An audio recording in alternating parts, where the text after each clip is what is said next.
Hello and welcome to an instructional video about using Gmail.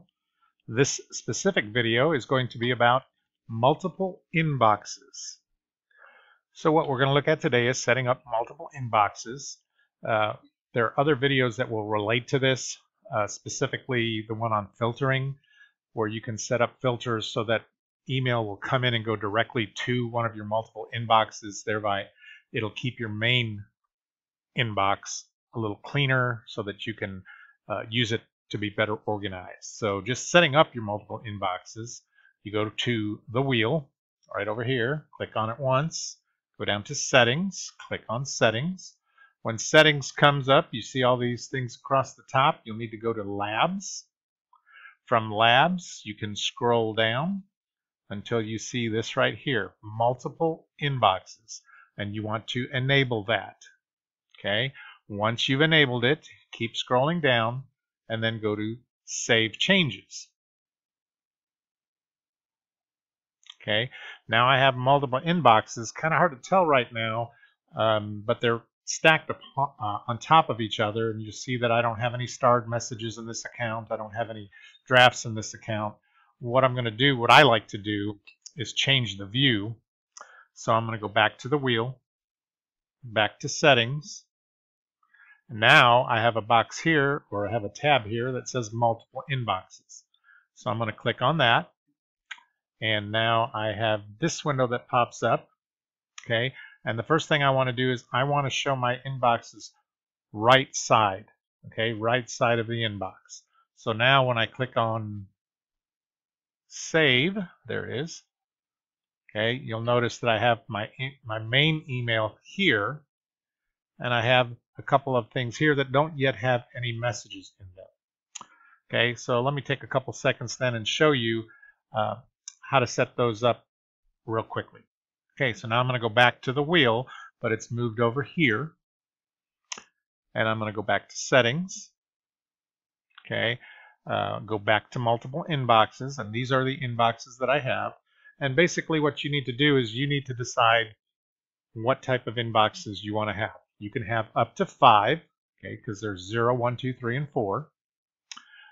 You also have the option of how much do you want to show. 9 is fine because the rest of them will still be in the box. They just will only show the latest 9. So let's say I want to have my starred emails here. That's fine. I'm not going to keep the drafts there. Let's label this one to do. Okay, and I'm going to label the next one is important. Okay, and I'm just going to go with 3, and I can give those a title as well. So let's go ahead and call the first one starred, the next one to do, and the last one important. And then save the changes. And what you're going to notice is starred is empty because I don't have any starred messages. But as soon as I star something, okay, and that'll show up in the starred messages. I'm going to go ahead and refresh it so it does it quicker and we don't have to wait. There you see that dropped it right into the starred message. I already have a folder called to do, but if I didn't, I would create a new one. Okay, but I have one up here called to do. So when I click on an email and I go to labels, what do I want to label this as? I label it as to do, and you'll see it drops it right into that box.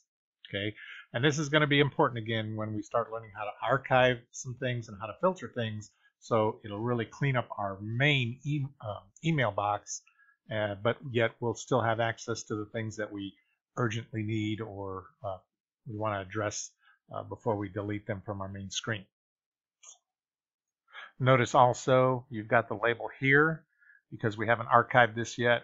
So the to-do label shows that it's in the to-do, has a to-do label attached to it. If we want to get rid of this one out of any of these, actually, if we unclick the star and then refresh it, next time we get into our email, you'll see now there's only one up there in the starred box. If I unclick something as important, Again, there's 4 in there now. When I refresh it, there should be only 3. Yay. On this one here, when I look at the inbox and I want to get rid of it, it's already been archived. Well, when I set up the filter, it'll automatically archive it, so I can remove that label. And in this case, it just took it right away. So that's the basics for setting up multiple inboxes. And again, I want to do these in separate videos, so we'll see how to filter, how to archive, and other things that go along with this. But doing this will really help you to organize your inbox more effectively.